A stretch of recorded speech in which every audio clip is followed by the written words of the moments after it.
Shooting it raw? Yes. Shooting it raw. And this one, not what I was expecting. Okay, so although it relates perfectly to music. Okay, so it's a photo of three women wearing white Oh, yes. Love Fever. shirtless sleeves with hearts on your boobs, I guess. Yes. I guess one of the guitarists, you can't see the drummer, but one of the guitarists is wearing a black, it looks like a leather or naga hide or whatever, faux leather jacket or shirt. Yes. You're all fully made up, and Very it looks made like up. a green screen in the background. Yeah. What is going on there? Yeah, so this is a friend of mine who's a singer-songwriter. You know, she had this vision for a song that she had written. She's sort of a wonderful folk singer songwriter. She plays her guitar and she writes sort of acoustic.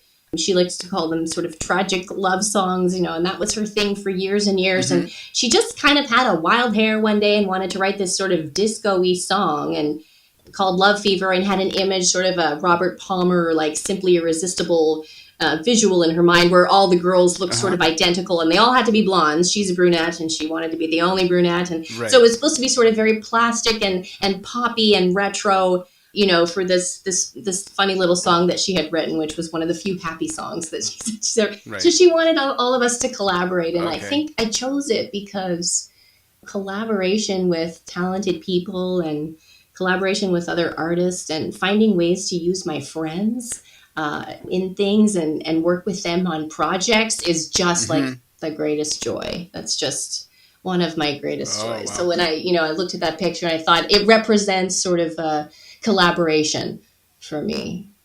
So she's the one with a black shirt. So there are four women in the in the photo. Yeah, collaboration. Okay, so let's tie that back to your experience.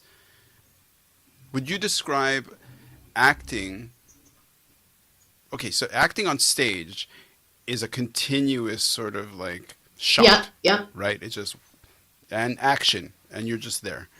You go through the emotions in a kind of a progressive or linear kind of. It's not like, okay, in this scene you're this, and in this scene you're something else. So here we have the four of you shooting. It's like a video.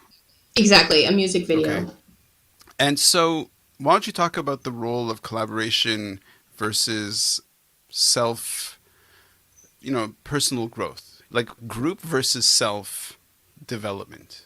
And as far as an artist. Sure, or in terms of how you interpret that. I think it's just sort of a natural stage of adult development to sort of, hopefully, I guess, become interested in other people and look around more as you get older and maybe see value in somebody else's project that they're trying to raise money for some cause, or they're collaborating with this particular community group, and you just want to be a part of it. Mm-hmm. I think it's still ultimately always about the art, but it doesn't always have to be about me. Right.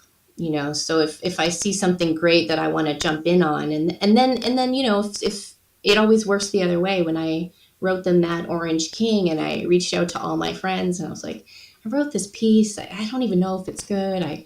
Will you read it? Will you come and read it on camera? Well, everyone just jumped on board, and it was so heartwarming to have all of these people like, absolutely, you wrote it, you love it, you're behind it, we're in. Okay. And when I thought about why that was, it's because I've done that for them and we've done that for each other. Got and it.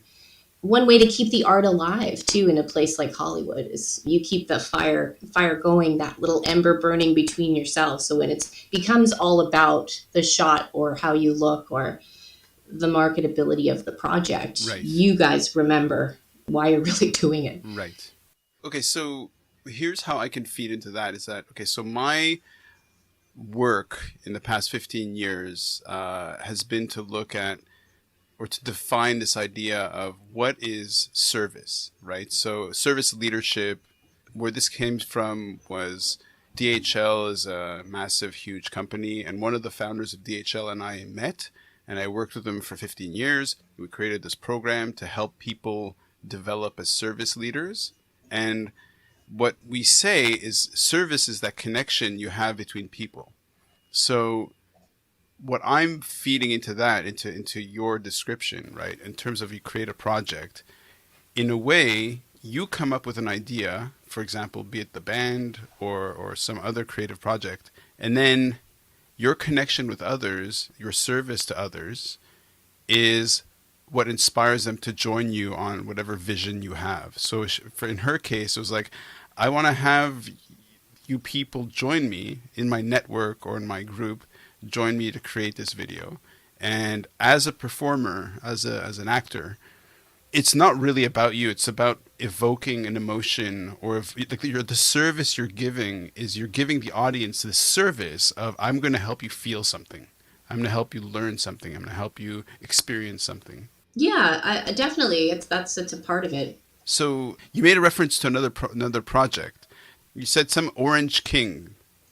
Oh, the Mad Orange King. Well, yeah, that was a project that was a piece that I wrote during quarantine. Okay. That was really all about Trump and the situation and the Black Lives Matter and Me Too and everything that was just sort of colliding around us at that time. Mm-hmm. Yeah, that everyone, that I've known in Los Angeles for the last 15, 20, 25 years, we've created a really nice network of writers and singers and musicians and actors and good people, like sort of weeded out all of the people that are in it for the wrong reasons at this point. And got it. Everyone that's still standing has really got some stuff, So that's for me, that was still really a selfish project in the sense that it was my baby and everyone was willing to help me out with it. But I think the collaboration is something that it evolves. And if you're open to it, like as an educator, I mean, I'm really collaborating with my students too and trying to inspire some sort of a spark in them. And I think that matters more and more to you as you get older. The next generation is left with some semblance of what you care about, I guess. Right.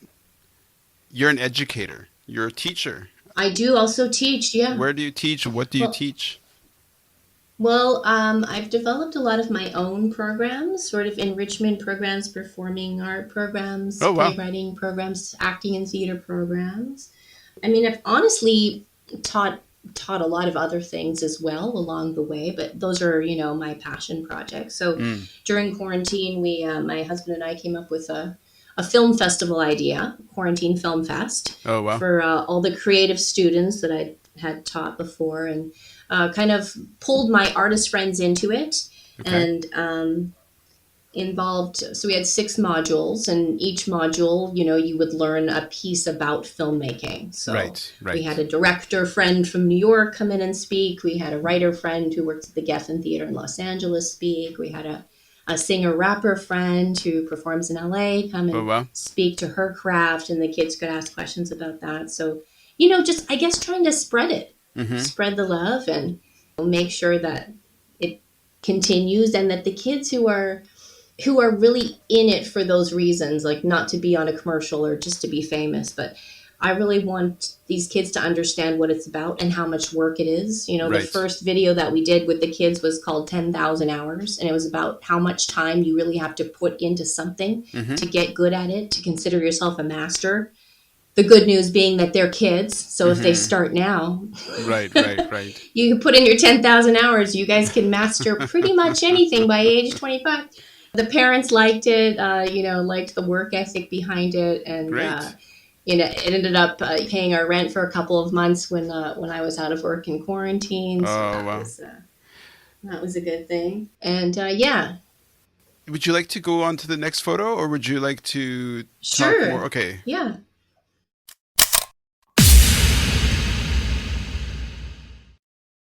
So is life really a gift? Really? Can you make every second count? That's the whole point of the podcast. So if you like what you've seen and you're inspired, because that really is my mission, then please give it a like, subscribe, and share. Shooting it raw? Yes, shooting it raw.